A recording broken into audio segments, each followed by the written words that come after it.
What's up, people? It's your boy Max, the WrestleManiac, if you will, and we're back again with another podcast. Thanks for joining. Wherever you're listening on your podcast platform of choice or on YouTube, where we're live right now, we have, what do we call this? This is almost like an emergency meeting. Yeah, because there's a bit to go through. Of course, I'm not alone.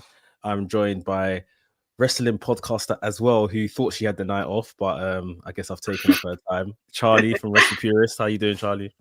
I'm doing good. I'm glad to be here. Yeah. So if any of you do watch the Wrestle Purist Dynamite review, we are not live tonight, but I'm here instead. So you get your fill of me this week.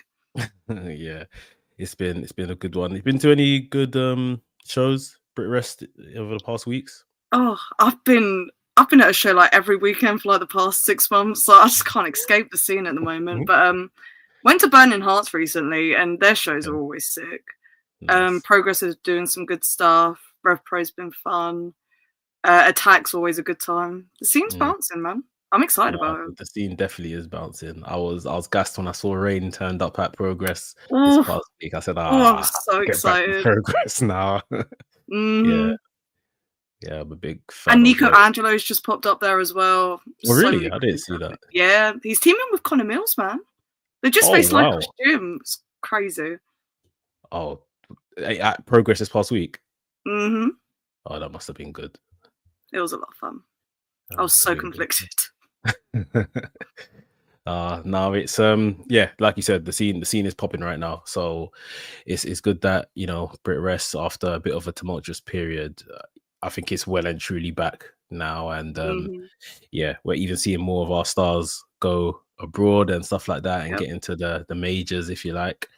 But yeah, I think today we're talking about someone from the US, Ricky Starks. He's been making absolute waves, not just in the last week, this past year, but definitely in the last week, there has been a lot. With him turning up at GCW was crazy, coupled with the release of his interview with Chris Van Vliet. Before we jump into it all, what's your general thoughts in terms of just how you rate Ricky Starks, how you've rated him before now, while he was, I guess, more active in AEW? I really like Ricky as a tag guy. I think that he does great in tag stuff. As a singles, I can take it or leave it. Like, he's not someone that I look to for singles matches, but I do think he has great presence on TV, and especially the first couple of months he was off, it was quite noticeable that he wasn't there. Overall, I can take him or leave him. He's not I'm very middle of the road on Ricky Starks. Fair enough. Yeah, I think he's had some good singles matches. The match he had with MJF, the match he had with Bryan Danielson, I remember as well. He had a new lease of life on Collision, and then I guess the person that was booking him and pushing him on Collision left the company. So everything went to poo from there. There was some rumors that he was given some creative around, I think, facing Big Bill, and then chose not to have that match. And we are where we are now. He's been off TV since March, and right now things aren't looking good. They're looking worse than ever. He says he's completely fit, no injuries, no nothing. From your perspective, when it was, like you said, it was quite noticeable when it happened. It's probably back in that March, April time that he wasn't on TV. What was your feelings and thoughts around that time? I was mainly just confused because Ricky's one of those guys that's been so stop-start momentum-wise in AEW, which is a case with a lot of their mid to upper card talents. It's very stop-start with their booking. So I was just confused why they had stopped it again, because of he was really gaining momentum at one point, but like you said, the guy that was booking him is not in the company anymore.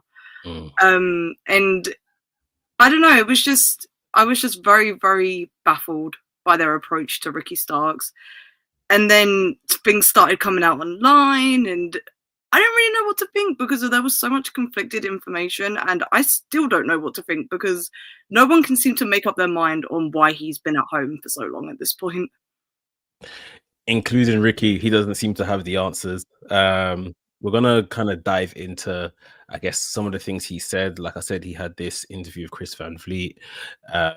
There's been some reports from Fightful that's come out since then as well. So yeah, we're gonna get into it. If you're watching live, appreciate you. Drop your thoughts and comments in the chat as we're kind of going through it. But yeah, to kind of kick off with, again, some of the reasons as to what he thinks or what he said. That this is a direct transcript in regards to him not being booked. He said, "It beats me. I could have 1,000 theories about what's going on right now. The fact of the matter is that I don't have the definitive answer, and I can't just make one up for the people and just assume. Would I love to know the exact reason? For sure. Do I have speculations about why? Absolutely. But that does not speak to on things that I can speculate. What am I saying? But that does nothing to speak on things that I speculate. There's nothing. It does nothing for the situation. So I think it's just a matter of it sucks, and it's been cold here in Austin. It's been a very cold day. May have been cold for the past 9 months, but not sure. But thankfully, I have a sweater, and I'm always ready to keep the warmth going." So he doesn't have an answer, as he says. And I mean, surely he's asked, right? Like, surely you go to the office and you ask them why I'm being used. Is that not like protocol in the workplace? Yeah, man. Like it's so baffling because there was reports or rumors a little while ago that he had asked to like be let go and it got denied. And it's like, do you want him in the company or not? Because if you're not going to be using him and he's actively wanting to be used somewhere, just save your money, let him go, sort of thing. Like I never understand the principle of just letting like wrestlers sit out their contracts. Like they're gonna go somewhere else regardless of whether it's in 10 days or 10 months, sort of thing. Yeah. Like you're just spinning your wheels and wasting resources really that could be used elsewhere in the company if that's what you're choosing to do. And it's especially baffling with Ricky because like he's just a really good talent that would be able to be used on AEW, and I don't understand how they have absolutely nothing for him in the current like sphere, unless it is just a case of, and maybe he has turned down creative. I don't know. I'm not in the booking room, sort of thing. But if that's the case, just then let him go. Like he's asked. Like I don't know. It's a very easy solution, I think. It's what always baffles me when we always arrive, no matter who the talent is, when we always arrive at this discussion, I always go back to that, you know, I guess what their contract is or what they're called, independent contractors. What does this mean? Because there's nothing independent about this, because they can't just up and leave. Although, you know, being an independent contractor would somewhat, you know, insinuate that they could do that. Yeah. It's like independent contractor, but they don't get to control their contracts at all. Like they have no say on that type of thing. I don't know. It genuinely baffles me. This is why wrestling needs a union. Yes. Like genuinely. Yeah. I'm a strong believer of that. Yeah. It needs like a governing body that looks after it. And then yes, like any other organization would have, like a staff union or something like that, to regulate that side of things. Now, of course, we know he's probably not being let go because WWE is right there. And you don't want to kind of just let him walk into the competition. I think it came out this past week as well via Fightful that he's had time tagged onto his contract. He got time tagged on last year, which now takes him into somewhere spring, summer of 2025 as to him sticking around in AEW. We've recently seen this with, I think it was Phoenix, that had time tagged onto his contract as well, when I think it was looking obvious that him and Penta were set to walk out or something like that once their contracts were done. there's got to be a level of pettiness here, right? In kind of doing this kind of stuff. There's a business Yeah. practice to it, I understand, but especially when you're not using them, there's got to be a level of pettiness to this, surely. Yeah, like if they were like inactive storylines and like say they had like 3 months of like injury time that just let them like finish out what they were doing in a story, I get it, sort of thing. Yeah. Like you'd probably negotiate that into the contract regardless, when their like deal was coming up. But like I feel really bad for Phoenix in particular because Penta was chatting to people that his injury time got upped. Like TK probably wouldn't have. I'm not going to pretend I know Tony Khan or anything like that, Yeah. but it didn't feel like he was going to add the injury time until Penta was just like, "Well, we're off. Like we're going to be going."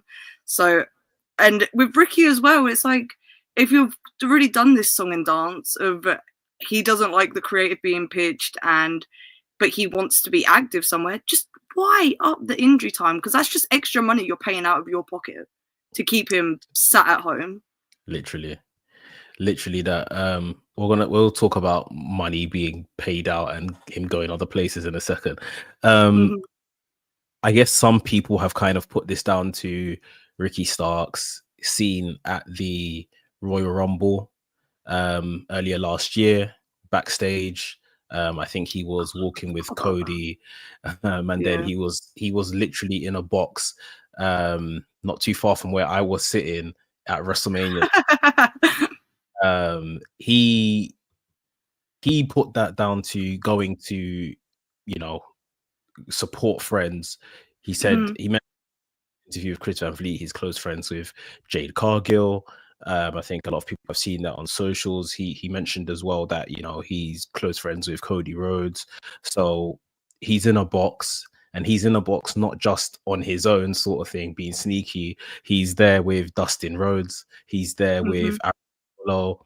I think he mentioned QT Marshall. He was there as well. These guys are all at WrestleMania together in a box.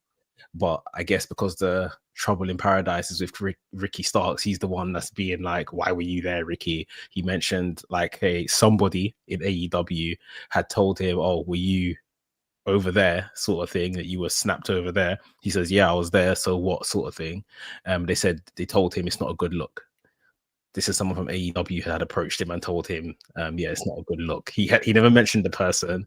Some people have been speculating. I don't know myself. I don't have a guess as to who that could be that said that to him. But yeah, he didn't. He protected the person's identity and just said, yeah, he was told it's not a good look to be seen over there. Not that he was like caught on TV or something. It was just by fan footage,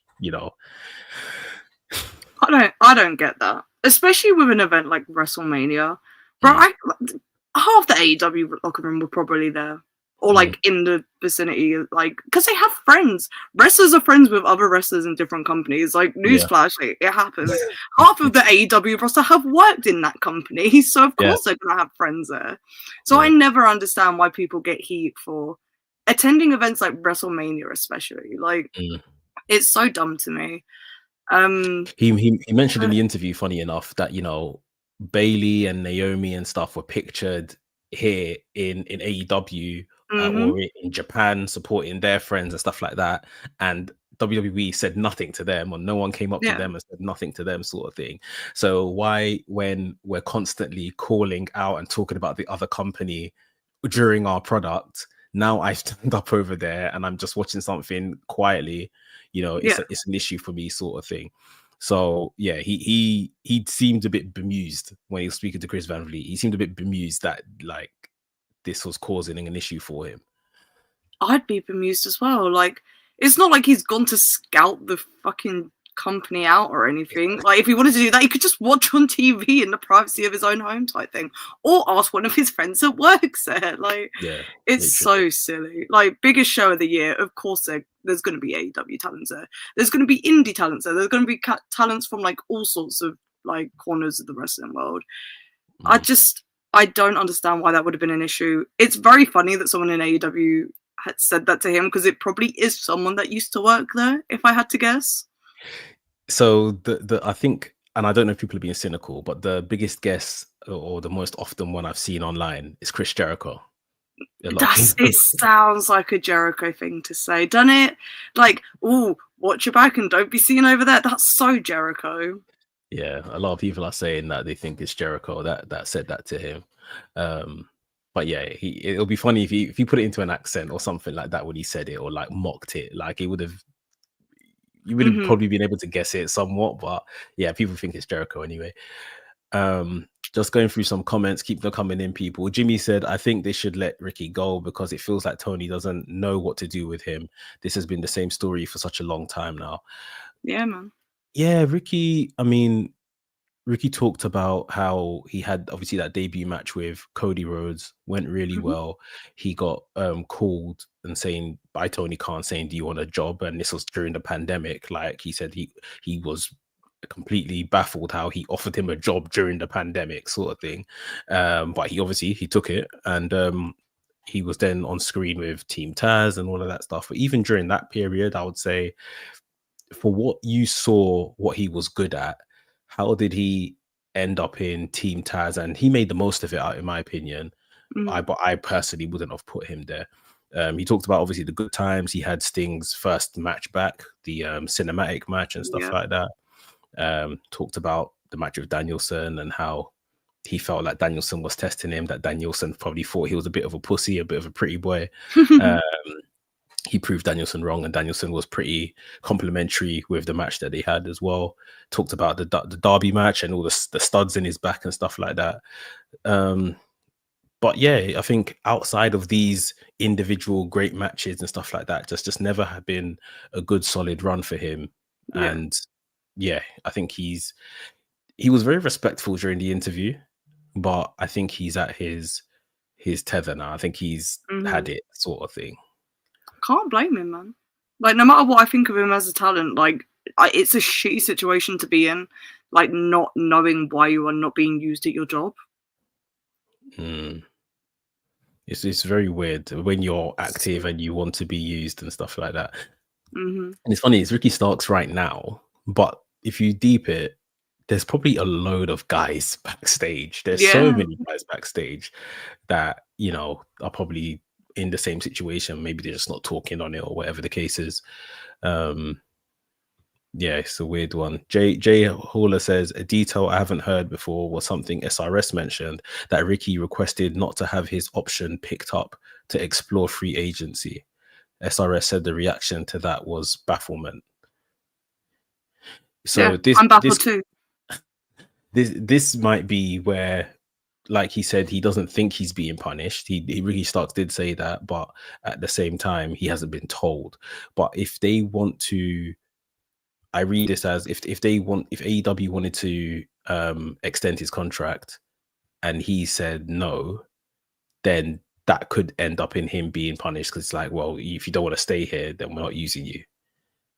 So you can leave at the end of your contract, which is what most people believe is going to happen anyway. Yeah. Bro, it's so weird. Like, I don't understand. I really, really don't understand the injury time thing. It's like, what benefit does this give AEW other than the fact that people are still going to be talking about this situation for the next 6 months, when they could just let him out of his contract and be done with it, and we could just get past it and focus on bigger and better things? It's fucking Continental Classic season, and all people have talked about all week is Ricky Starks. Yeah. It's genuinely baffling. Like with Ricky Starks, I just feel like, or even not with Ricky Starks, the contract situation. Is it even fair to add on time to someone's contract if they get injured? Like, I understand it. Like, it's not like the end of the world. It's like, because if you promised me, especially in wrestling, how they'll probably count it, you promised me X amount of dates, then you haven't fulfilled some of those because you're injured. It's like, I'm not pretending to be injured because I can come in and do a medical, and you can see.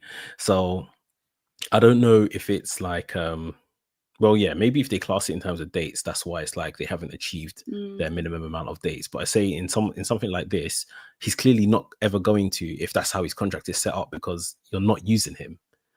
So Yeah, we're hitting a brick wall here. I don't love injury time. Like, I understand it as a business practice, but like, Yeah, it's not a wrestler's fault if they like blow their knee out. It just happens sometimes. yeah. It is very I weird. don't love it as a concept, but I understand why they do it in business. Mm. Jay Hall also says, bet that person who said that to him didn't say the same to Dustin. Oh, probably not. Hopefully not. Absolutely not. Imagine telling Dustin Rhodes he couldn't go to a WWE event. Yeah. Or watch his brother become WWE champion. Yeah, man. Like, absolutely mental. Navy says most of them probably worked WrestleMania weekend too. Yeah, like WrestleMania weekend is a whole like festival. It's more than WWE.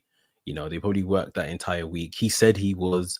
Oh no, this was for Royal Rumble. He said he was in the area. So he literally went down to Cody's bus. He didn't even get to the stadium. He said he was in Cody's bus, and he got snapped, and that was it, sort of thing. Yeah, it's a weird one, but yeah, he had a really good interview with Chris Van Vliet. He spoke on obviously some of the segments he had with MJF. Spoke about the comparisons he has with The Rock. Spoke about rattling Edge when or Adam Copeland, and you know that whole scenario when Adam Copeland just kind of, what did he call him, a vanilla midget or something like that. And he said, yeah, I've got him in the palm of my hand here, like he's rattled, sort of thing. He said, obviously I didn't go off script because in AEW there's no script, sort of thing. Yeah, so he said I didn't do anything wrong. But yeah, you know, moving on, he had obviously had all this conversation. He's got a couple dates. I know he's got a House of Glory date. He had GCW dates.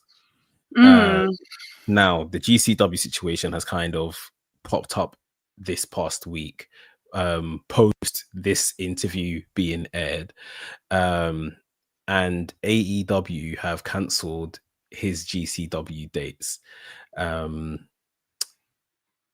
The tweet that GCW put out was, we have just been informed that Ricky Starks has been pulled from all upcoming GCW appearances, including his announced match on the 14th of December in Los Angeles, his unannounced match on the 28th of December in Seattle, and his unannounced match on the 19th of January at the Hammerstein Ballroom.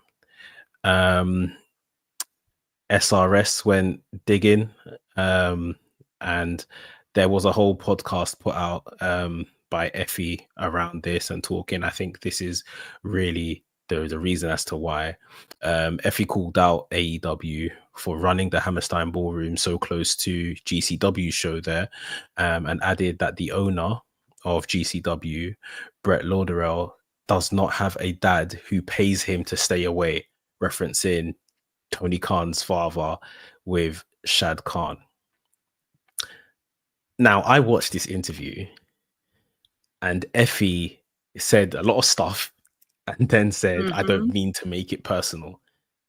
But how can you call a man's dad? You've talked about AEW's finances, saying that they're running the company in a 40 million deficit, he said. And then he went on and said, oh, yeah, they're copying us with Hammerstein Ballroom. And then you said, but I'm not making it personal. Like, what's your thoughts on that? Oh, Effie. Why is my question. Like, having your thoughts, like, as an independent wrestler that works predominantly for GCW, having your thoughts on AEW and how they handle their talent and how they handle their business, that's one thing. Going on a tirade on a podcast that is definitely going to get back to them, why would you put yourself in that position? Because you're not just fucking yourself over in that situation for having any chance of ever working with them. Maybe Effie probably doesn't want to work with AEW, but still, that's a bridge burnt. You've then burnt bridges for your entire company. And say what you want about GCW, but they do book a lot of, like, Ring of Honor, at least affiliated people who are kind of the backbone of a lot of their cards at the moment. So he has put GCW in a very, very difficult situation, and it's resulted in Ricky getting pulled from everything. So he's said all these things about like how AEW handle things, and just added fuel to the fire because of. Do I agree with AEW pulling Ricky from the cards? Yeah, kind of, because I wouldn't want my talent working for a company that's affiliated with someone that's just slandered my owner publicly. Yeah. It's like, it's business, isn't it? Like, it's a bad look for AEW if they then let Ricky, who they're not using, work those GCW days, in my opinion. The Hammerstein stuff as well drives me nuts because clearly they've had that booked for a while. They just hadn't announced it yet. Because you don't just magically pull the ballroom, like the Hammerstein ballroom out your ass. Like, you don't just pull those bookings out of nowhere. That's been planned. And people have been wanting this from AEW for years. Yeah. So it just happened that it's a month before the GCW show. And it happens. People run similar venues all the time. Like, it happens in the business.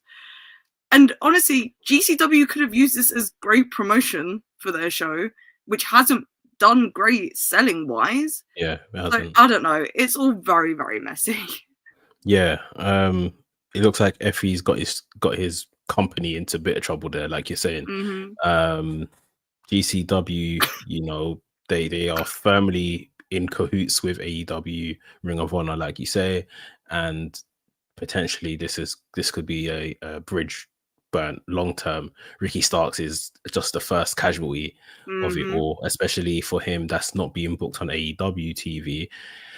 It's pretty much like Tony Khan would be paying him to go and work for someone that just insulted him. Yeah. So yeah, he's just like, no, I'm not going to do that. You know, you guys can survive off your own backs now. You're not using my talent, which, yeah, for all the questionable decisions Tony Khan makes, you have to say that one's fair. Like, that one is really fair and understandable. I don't know why he's getting involved in, like, how does this even concern him, sort of thing, for him to come and that's the thing. Like, he could have just stayed quiet. Like, I don't understand how any of the things that he talked about on his podcast has a personal effect on him. Because, like, the GCW Hammerstein show, that had sold poorly before AEW had even announced the fact that they were running Hammerstein as well. So you can't blame AEW for that. Like, that's just, your company just doesn't have that motion anymore. And you're running a show off the basis of the first time we ran this venue, the show was kind of bad. That's their whole promotional tactic. So I don't understand his gripes there. It's all very, very weird to me. I don't understand why Effie felt the need to air his grievances about AEW on a podcast like that, because it never ends well for anyone that airs grievances on a podcast like that. We've seen it time and time again in the business. It always comes back to burn you. Yeah, I think you knocked the nail on the head there. You kind of always leave what you want to say for when your career is done. Or if you know you're not returning to that place or whatever, then fair. Like, in that aspect, Effie's probably to a degree just kind of condemned his entire career to the indies now. Because it's like, he does really kind of, for anyone that hasn't seen Effie work, very kind of risque content, let's put it like that. It's a niche within a niche. So, like, WWE is always going to be a stretch for him to get there. AEW would have probably been his ceiling in that respect. And now look what he's went and said about the owner. So yeah, that's probably not going to happen for him. So, and if we're real, AEW works with a lot of indies. Some of these indies are now not going to want to touch Effie because that's just, like, if you're going to sit there and talk shit about this major company, what are you saying about other indie companies behind their back? Yeah, that's literally it. It's such a kind of misguided move, but you know, each to their own. So yeah, it's less Ricky Starks now with some available dates, which he may try and fill again. He talked about he should have, or people said he should have been doing indies from earlier on, when, you know, earlier on this year when they stopped booking him on AEW. But this is it. Navy is saying here in the chat he should work some DPW dates.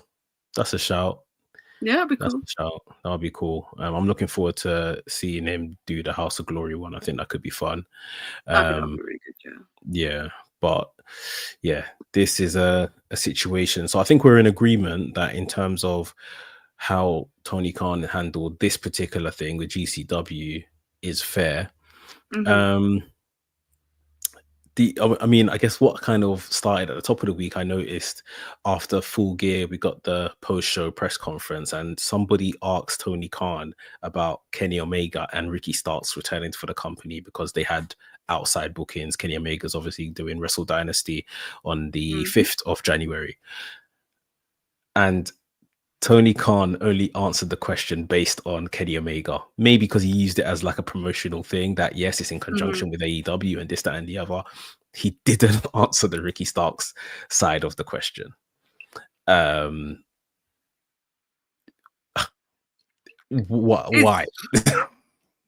It's like, I don't know, man. The way that Tony Khan approaches answering questions sometimes, he absolutely did just use that as a chance, as a promotional thing, but not circling. Like, and no offense to him, man, he loves to talk. So the fact that he didn't circle back to the Ricky Starks thing is a glaring, like, oh, you have completely sidestepped this, and no one's really sure why you don't want to talk about a member of your company, sort of things. Yeah. I don't get it. That's my main thing. I don't understand. Has AEW changed? Not that there was necessarily, not that there was necessarily precedents for like releasing people like, oh, you know, I'm not really being used. Can I go? Yeah, sure, you can go. I mean, I don't really remember an instance where it's been like that amicable, but like obviously there's business practices, and I'm a firm believer. Like if we think back to the pandemic time when people were being told to leave WWE, and you know, some people had put in requests to be free agents and got it rejected. There's the side of me that was always like, well, you signed the contract, you know, as a talent, you signed the contract, so you can't be annoyed. Okay, yes, they're not using you, but you can't be annoyed that, you know, they want to hold you for the entirety of your contract. That's ultimately how a contract works.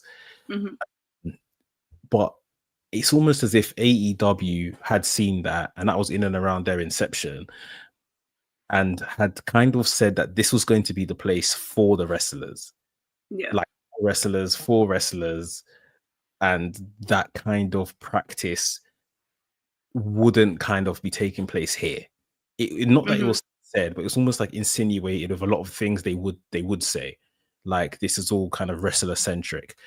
But I mean, today we look at things and it's like, okay, an executive is running the business in Tony Khan, but it's like it's very much not that, and not just on this front, but in a lot of other practices they have.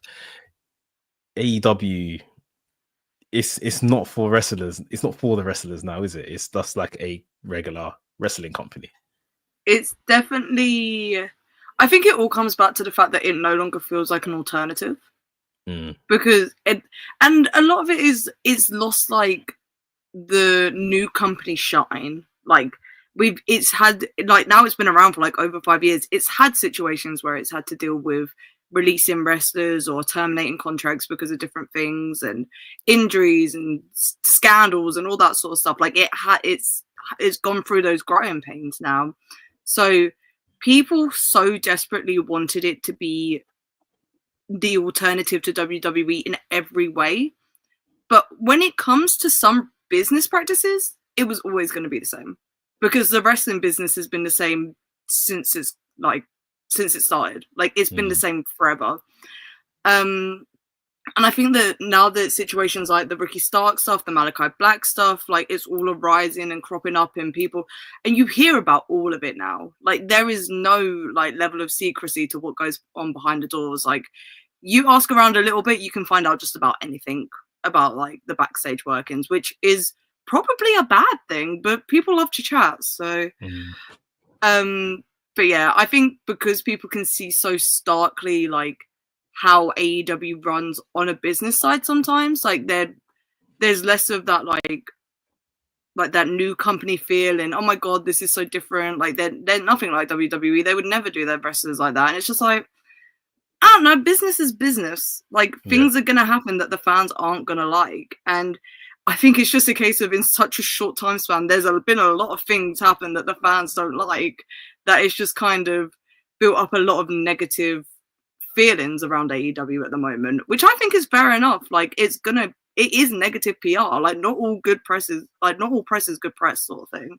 So I think AEW can definitely bounce back from it and win back fan perception, because of no company will be like on the upswing like throughout like the entire competition sort of thing. But with everything that happened in AEW when it did versus WWE getting so red hot again, it was a very unfortunate situation for AEW, really. Like there was no like immediate bounce back because there was no room to bounce back. I remember A Dazzle from Black Wrestling Alliance, they usually chat to. He said as soon as like AEW kind of kicked off and it was doing really well, this is 2019, 2020 times, and WWE was going through releasing people and all that bad press around that. He said everyone's going to see soon that these are not WWE problems. These are wrestling problems. And AEW is soon going to have wrestling problems as well. And I think that's very much what we're seeing. Do you feel like AEW, they can't be the alternative because they have like, you know, TV execs and networks to answer to and stuff like that? Do you feel like getting involved with, I guess, all the money that comes with, which is obviously helps runs the business, but is that what dictates some of the stuff that won't allow it to be the alternative?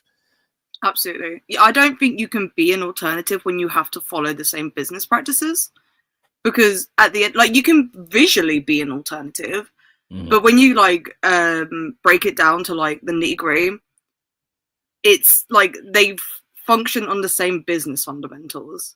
So there is never truly going to be an alternative wrestling company at the same height of like a WWE or an AEW, because of when you get to that point of having to listen to like the business execs and the TV execs and all these other people that are talking in your ear, there's guidelines. There's like there's squares you have to stay within, and that's just the truth of it. Like, which is why a place like DPW does so well, because if they don't necessarily have to always follow those guidelines and they get to do cool things. And the same with like Defy and different promotions over here like Rev Pro and Progress. Like they gain the traction because they don't have to be so black and white about things. They can experiment and do new things sometimes. And AEW does do that to a degree, but they're never truly going to be all that different from WWE because they follow the same business model. Yeah. It's one of them ones where like the networks would literally, especially now, just see, well, those guys over the road, you know, they do things like this, that, and the other, and they're successful. Why can't you do it? And yeah, that kind of pressure will begin to dictate how you're booking your show. Absolutely. Like you mentioned, the Malachi Black situation where seemingly he just surrendered himself to lose his match weeks ago to Adam Cole. What do you think that is truly all about? I think that's just Malachi Black being Malachi Black at this point, because I don't know, like everything I hear about his contract status, no one knows, including the man himself, when his contract is up. So I think he's just going to stop appearing on TV one day, and that'll be that, because I have no idea, genuinely. And I honestly think he just wanted to honor Cole and their history in that match. And obviously, we've all watched wrestling for a long time. When a wrestler acts like that, it feels like they're leaving, sort of thing. So people jumped the gun. He came on like online to clear it in a very snarky way, I must say. Yeah. But yeah, it's a very weird situation for Malachi Black. I'm just glad he's on TV again, though. To be honest, I actually quite enjoy him as a wrestler still. Yeah, he's a very good wrestler. What do you think AEW's general perception is at the moment with the Ricky Stark going on. Obviously, we got some good TV products right now with the Continental Classic. Everyone loves that, and it's great. But there's some things that just haven't been good, as well as coming out of Full Gear. What do you think the general perception is of AEW at the minute?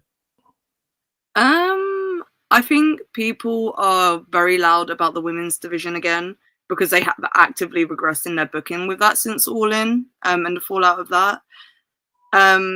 It's a running joke online of, oh, they just fire one more guy and it will be the same good old AEW again, sort of thing. And that's been going since Punk got fired, and then they let other people go, and then Jimmy Jacobs were gone, and everyone's just like, oh, they're just looking for a new scapegoat to blame everything on that goes wrong backstage, sort of thing.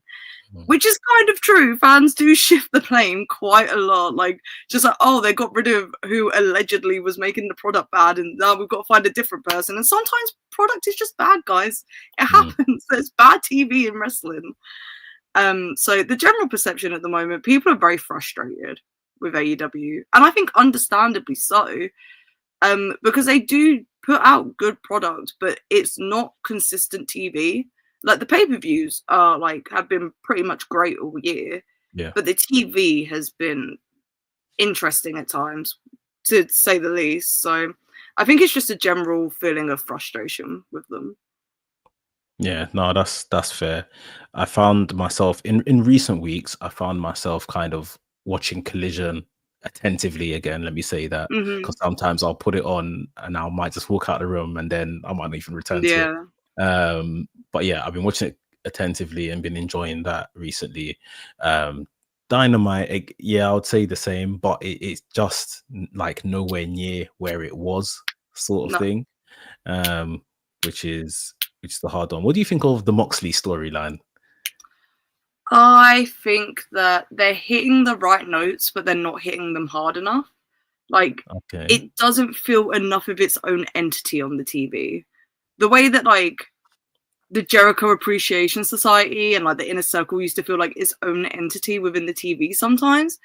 The Moxley, the Death Riders, it doesn't feel lively enough for my taste. They're not being brutal enough for the stuff that they're saying. They should be murdering people on live TV every week, if we're being real. People should be getting written off left, right, and center. They've got plenty of mid-card talent they don't use that you can just write off. I agree, but do you think that they got so much stick from trying to suffocate Danielson that they had to tone it down, maybe? Oh, but they were looking for a reaction. You can't get a reaction and be like, "Oh, sorry guys, we'll turn it down." That's not how things work. That's not how wrestling works. If that is why they've turned it down, then that's stupid as fuck, and they should just turn it right back up because of those are the notes they need to hit for what they're saying. So, I love that angle. Incredibly brutal, but perfect. Yeah, no, I'm a big fan of the Moxley stuff, and that particular angle as well. And I love Danielson, but if it's necessary, it's necessary. I'm sorry. What are you saying? Sorry.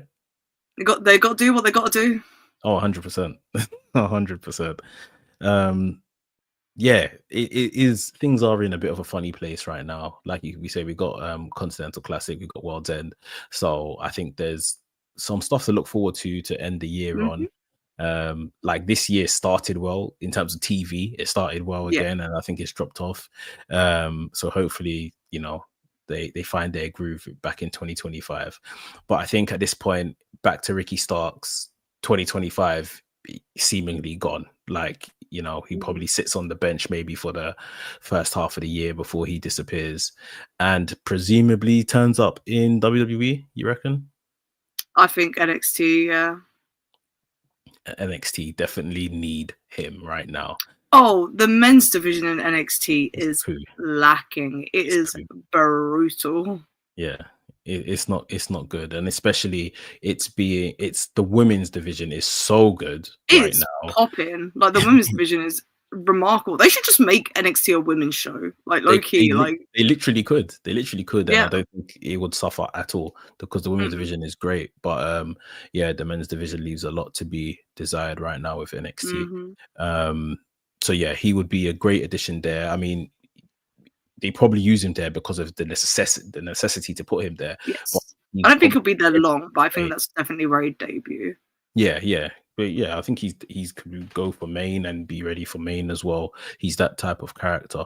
But yeah, I think it's just been very interesting the past week how this is all, the GCW stuff coincided with the release of the interview. That was total coincidence. Mm-hmm.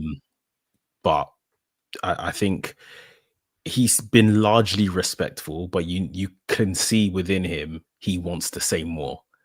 Yeah, But absolutely. because his situation isn't favorable necessarily, if he starts talking more, he just has to be respectful and just get by being, I guess, to a degree, just a bit more measured and disciplined in his responses.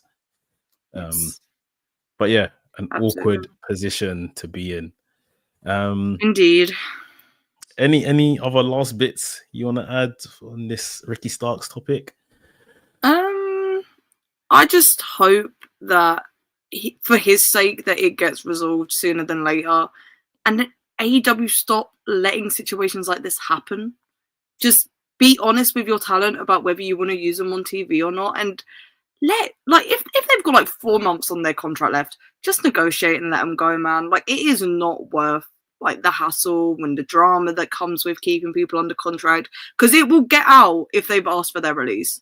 That's just how wrestling works now. So I just I'm hoping for him that he either starts getting used on TV or he can make the most of the indies right now, that he's allowed to take bookings on, and then his career flourishes when he gets to do what he wants to do, if and when his contract's up. And like you said, there's also the financial burden that they're here Mm-hmm. paying someone's contract and they don't want to be there. You're not using them. How does this make sense? Sort of Waste thing. of resources. Waste of resources. Literally. Just last thing I'll add. I mean, I think it's kind of funny where we've had a pretty similar situation with said Malachi Black that we were talking about earlier. Malachi Black not being used for long periods. I think he came out and also said, I'm fit, I'm healthy. There's no reason that they're not booking me. And seeing him be booked more recently, like you mentioned, so it does kind of lead me to believe there's something else as to the Ricky Stark situation. Because yes, like I say, Malachi Black was in a very similar situation and has come back from it. So unless we're set to see Ricky Starks in the new year for a bit, I would have to agree that maybe not he's being punished, but there is something bigger that we don't know that might come to the surface before he leaves. I do tend to agree. I hope it's not something bigger, because I'm tired of drama in wrestling. I know it's like inevitable and it always happens, but it feels like the last 3 years it's just been constant situation after situation after situation after situation. Like, I'm tired. I just want to watch the graps. Like, I just want to watch people wrestle.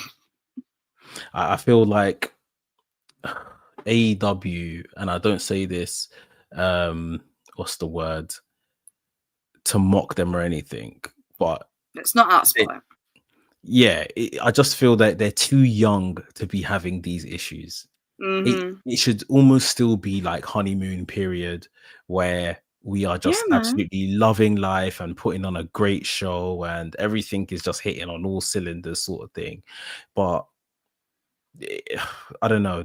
I think just with how quickly they grew, if you notice it year on year, the roster just changes. Like, everyone just changes because we more people became available. We picked them up. Like the people like Dark Order, Scorpio Sky, and that, they still work for the company, but they're not being used. And really and truly, when you see them even pop up on TV now, it's like old school AEW. Like they have no place in the current crop, sort of thing.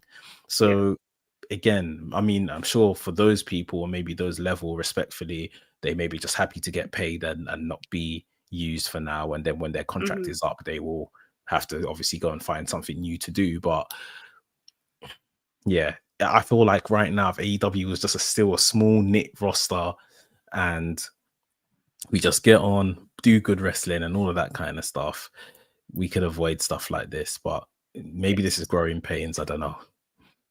definitely growing pains. Definitely the evolution of the roster happening so quickly because they have an all-time roster, like probably one of the best wrestling rosters ever. And it just feels like it's never used the way that it should be fully. And they only ever get close to it like during like a Continental Classic season. Yeah. Or like a tournament season sort of thing. But I don't know. I don't have the answers. I just chat shit on podcasts. But I hope that things do get better for them. Because AEW is still my favorite wrestling company to watch. And I would like it to stay that way. Yeah. They have a very talented roster, like you said. But yeah, just right now they need to, I guess, do the business on TV week to week. And then again, it's the perception. I'm always talking about AEW and perception, and these things, you know, they get out and it doesn't look good for the company. It doesn't look good for the man at the top of the company. Yeah, they just need to fix up. Maybe some good PR over there is needed. Yes, indeed. We'll draw a line on everything Ricky Starks and stuff there. Yeah, thanks for joining me, Charlie. It's been a good conversation to kind of hash this out. Anything you want to plug? Where can people find you? You can find me over on Wrestle Purist, usually on a Thursday at 11:30 GMT, 6:30 Eastern. I have a Substack. It's called Wrestling and Rambling. It's pinned on my Twitter, and you can find me some of my writing stuff there. I've got some end of year projects coming up for Wrestle Purist. You will see those a bit closer to the end of the year, so mid-December. Yeah, and thanks for having me. It's been a while since we've done a podcast. Yeah, it has, but it was good, and it was about time.